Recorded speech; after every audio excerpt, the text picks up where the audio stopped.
അപ്പോൾ social media കത്തിച്ചുകൊണ്ടിരിക്കുന്ന ഒരു വിപ്ലവകരമായ വിവാദമാണ് തൃഷ വിജയ് കോംബോ എന്ന് പറയുന്നത്.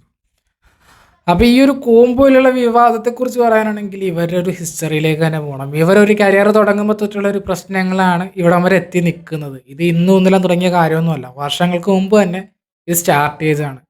അതായത് ഇവർ തമ്മിൽ പ്രേമമാണ് അല്ലെങ്കിൽ അഫെയർ ആണെന്നൊക്കെ പറഞ്ഞുള്ള റൂമർ വരുന്നത് 2004 തൊട്ടേ തുടങ്ങിയൊരു സംഭവമായിരുന്നു. അപ്പോൾ ഈ 2004, 2005, 2006 3 പടങ്ങളിൽ ഇറങ്ങി. ഗില്ലി, തിരുപ്പാച്ചി, ആദി, ഈ 3 പടങ്ങളിലെയും കോംബോ എന്ന് പറയുന്നത് വിജയ് തൃഷ കോംബോ ആയിരുന്നു.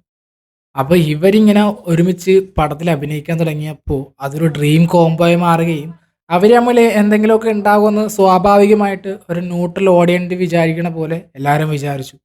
അന്ന് സോഷ്യൽ മീഡിയ ഒന്നും ആളി കത്താത്ത സമയമായതുകൊണ്ട് പത്രങ്ങളിലും ടി വിയിലും ഒക്കെ ഒരു വാർത്ത വന്നെങ്കിലും അത് വലിയ രീതിക്ക് മുൻപോട്ട് പോകാതെ പിന്നെ ഉള്ള സിനിമകൾ ആകെ കുരുവി മാത്രമാണ് 2008 അവരൊരുമിച്ച് അഭിനയിച്ചത്. അതിനുശേഷം പിന്നെ അങ്ങോട്ട് വിജയ് തൃഷ കോംബോ നമ്മൾ കണ്ടിട്ടില്ലെന്ന് തന്നെ പറയാം. അതിനുശേഷം 2023 ആയപ്പോഴാണ് ലിയോ റിലീസാവുന്നത്. ഈ ലിയോയിലായിരുന്നു അതിനുശേഷം വർഷങ്ങൾക്ക് ശേഷം ഈ ഒരു കോംബോ ഒരുമിച്ച് അഭിനയിക്കുന്നത്. അങ്ങനെ ലിയോയിൽ ഇവർ തമ്മിലൊരു കണക്ഷൻ അടിപൊളിയായിട്ട് സെറ്റായി ആ പടം വമ്പൻ ഹിറ്റായി മാറി. അങ്ങനെ പതിയെ പതിയെ വിജയ് തൃഷ എന്നൊരു റൂമേഴ്സ് വീണ്ടും സോഷ്യൽ മീഡിയയിൽ അലയൊടിക്കാൻ തുടങ്ങി. അത് കഴിഞ്ഞപ്പോഴാണ് ഗോട്ടിൽ തൃഷയുടെ ഒരു ക്യാമിയോ, ഒരു ഐറ്റം ഡാൻസിന് വേണ്ടി ഒരു ക്യാമിയോ വരുന്നത്. ആക്ച്വലി ഈ ഒരു ക്യാമിയോ ചെയ്യാൻ തൃഷ മാത്രം ആയിരുന്നില്ല അവൈലബിൾ ആയത്. അവിടെ നിന്ന് റൂമറിനൊക്കെ ഒരു അടിത്തറ കിട്ടുന്നത്. കാരണം ഗോട്ട് പോലൊരു സിനിമയിൽ ഒരു ക്യാമിയോ ചെയ്യാൻ തൃഷയുടെ ആവശ്യമുണ്ടോ? ഇനി വിജയുടെ നിർബന്ധത്തിലാണോ അങ്ങനെ ഒരു ആളെ കൊണ്ടുവന്നതൊന്നും അറിയില്ല.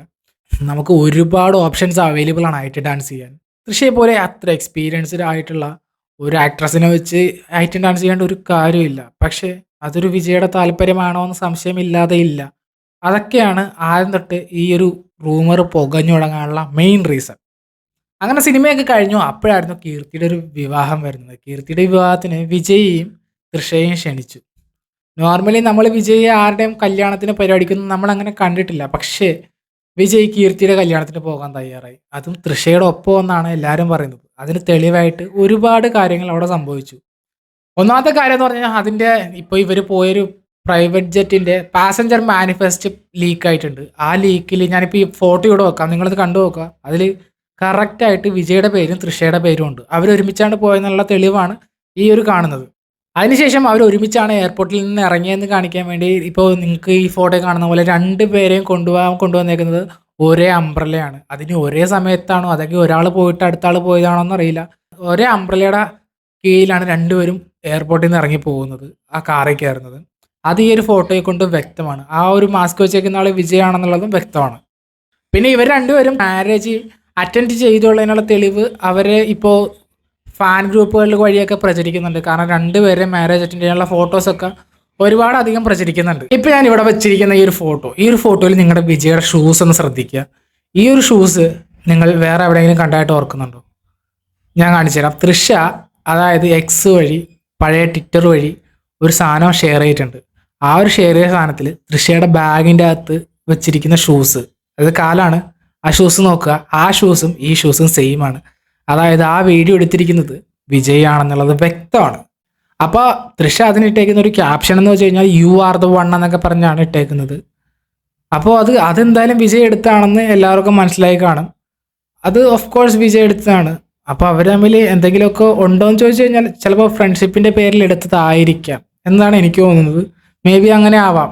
ഇനി രണ്ടാമത് ഈ ഒരു റൂമർ ശക്തി പിടിക്കാനുള്ളൊരു കാരണം വിജയ്ക്ക് വേണ്ടി തൃഷ ഇടുന്ന ബർത്ത്ഡേ പോസ്റ്റാണ്. അതായത് എല്ലാ വർഷവും ഓൾമോസ്റ്റ് തൃഷ വിജയുടെ ബർത്ത്ഡേസ് വിഷ് ചെയ്യാറുണ്ട്. വിഷ് ചെയ്യുന്നത് സാധാരണ ഏതെങ്കിലും ഒരു സെലിബ്രിറ്റി ആണെങ്കിൽ ഒരു സ്റ്റോറി ആയിട്ടൊരു ഫോട്ടോ ഇടും. ഇനി അത്രയ്ക്ക് ആത്മബന്ധം ഉണ്ടെങ്കിൽ ചിലപ്പോൾ ഒരു പോസ്റ്റായിട്ട് ഫേസ്ബുക്കിലേക്ക് ഇടുകയെന്ന് വരാം. അപ്പോൾ അതുപോലെയാണ് ശരിക്കും തൃഷ വിജയനെ വിഷ് ചെയ്യുന്നത്. തൃഷ വേറെ ആരെയും ഇതുപോലെ വിഷ് ചെയ്യാറില്ല. ചിലപ്പോൾ അവർ തമ്മിൽ അത്രയും കണക്ഷൻ ഉള്ളതുകൊണ്ടായിരിക്കാം. ചിലപ്പോൾ എല്ലാവരും വിചാരിക്കുന്ന പോലെ എന്തെങ്കിലുമൊക്കെ സംഭവിക്കത്ത കൊണ്ടും ആയിരിക്കാം. എനിവേ തൃഷ ഇടുന്ന പോസ്റ്റുകളൊക്കെ കാണുമ്പോൾ തന്നെ മനസ്സിലാവും. വിജയ്ക്ക് ബർത്ത്ഡേ വിഷയം കൊണ്ട് തൃഷ ഇട്ട പോസ്റ്റിൽ തൃഷ ഒരു പാട്ടിട്ടു. ബേർഡ്സ് ഓഫ് എ ഫെദർ എന്ന് പറഞ്ഞാൽ ബില്ലി ഐലിഷിൻ്റെ ഒരു പാട്ടാണത്. ഈ ഒരു പാട്ടിൻ്റെ ഉള്ളടക്കം എന്ന് വെച്ച് കഴിഞ്ഞാൽ അത് ആക്ച്വലി ഒരു ലവിൻ്റെ അത്രയും ഇൻ ബിറ്റ്വീൻ കണക്ഷൻ ഉള്ള ഒരു പാട്ടാണ് ആ പാട്ട്. അത് സ്റ്റേ ഫോർ അവർ എന്നൊക്കെ പറഞ്ഞ്, അതായത് മരിക്കുവോളം നിങ്ങൾ എൻ്റെ കൂടെ ഉണ്ടാവണമെന്നൊക്കെ പറഞ്ഞൊരു പാട്ടാണത്. അതാണ് ഏറ്റവും വലിയ പ്രശ്നമായിരിക്കുന്നത്. അത് കാരണം ഇങ്ങനൊരു പാട്ട് കണ്ട ആവശ്യമൊക്കെ ഉണ്ടോ?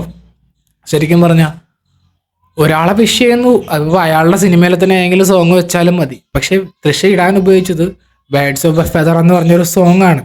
ആ സോങ് അത്രയും കണക്ഷനുള്ള ഒരാൾക്ക് വേണ്ടി ഇടാൻ പറ്റുന്ന പാട്ട് മാത്രമാണ്.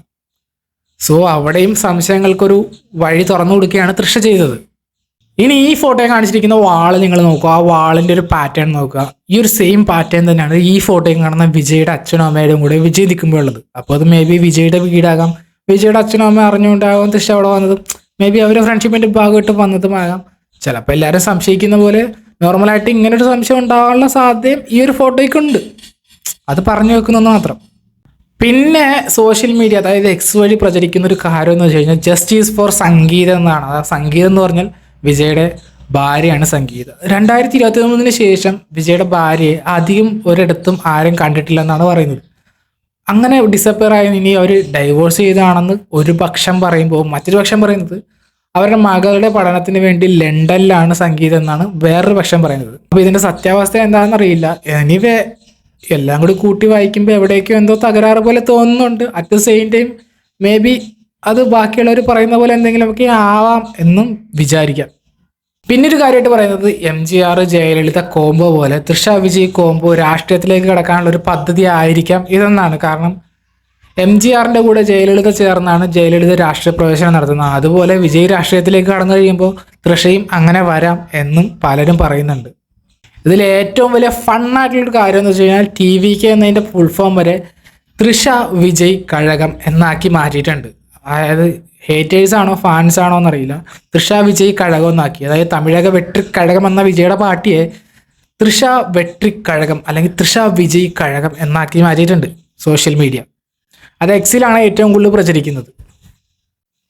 ഇനി വിജയ്ക്കെതിരെ ഇങ്ങനെ ഒരു അലിഗേഷൻ വരാനുള്ള മെയിൻ കാരണമായിട്ട് എനിക്ക് തോന്നിയിട്ടുള്ളത് ഒന്നാമത്തെ കാര്യം വിജയ് രാഷ്ട്രീയത്തിൽ പ്രവേശിച്ചു, അപ്പോൾ തകർക്കുക എന്നതിന് ഒരു മെയിൻ റീസണായിട്ട് ഇതുപോലൊരു റിലേഷൻഷിപ്പ് ഉപയോഗിക്കാം. അത് കല്യാണം കഴിഞ്ഞ് ഇത്രയും വർഷമായ ഒരാൾ, അതായത് രണ്ടുപേരും ഏജൊക്കെ കുഴപ്പമില്ലാത്ത രീതിയിലാണ് പോകുന്നത്. ഇത്രയും വർഷമായ ആൾക്കാർ തമ്മിൽ ഒരു കണക്ഷൻ വരുമ്പോൾ ഉറപ്പായിട്ട് അത് സോഷ്യൽ മീഡിയ ആളെ കത്തിക്കുമെന്ന വിശ്വാസമുള്ള ആരോ ഒരാളല്ല, സംശയത്തിന് ഇടപഴക്കാനുള്ള ഒരുപാട് കാര്യങ്ങൾ ഇതിലുണ്ട്. അപ്പോൾ അങ്ങനെ ഒരു റൂട്ട് വഴി കയറി വന്നതായിരിക്കാം ഈ റൂമർ, ഒന്നാമത്തെ കാര്യം. രണ്ടാമത്തെ കാര്യം, നിങ്ങൾ വിചാരിക്കുന്ന പോലെ ഒരു സംഭവമല്ല. വിജയ് ആയിട്ടുള്ള ഫാൻ ഫൈറ്റ് ഒരുപാട് സ്ഥലങ്ങളിൽ നടക്കുന്നുണ്ട്. അപ്പോൾ ഫാൻസ് തമ്മിൽ കരിവാരിത്തേക്കാനും ഇങ്ങനെ ചെയ്തിട്ടുണ്ടാവും. ഇത് രണ്ടുമാണ് എനിക്ക് തോന്നിയിട്ടുള്ള കാര്യം. അപ്പോൾ ഇതെന്തായാലും ഒരിക്കലും എക്സ്പോസ് ചെയ്യപ്പെടാണെന്ന് പോകുന്നില്ല. ഇത് കുറച്ച് കഴിയുമ്പോൾ അണഞ്ഞ് കെട്ട് പോകുന്നൊരു തീ മാത്രമാണ് ഈ കാണിക്കുന്നത്. ഇതുകൊണ്ട് ആർക്കും ഒന്നും സംഭവിക്കാനും പോകുന്നില്ല.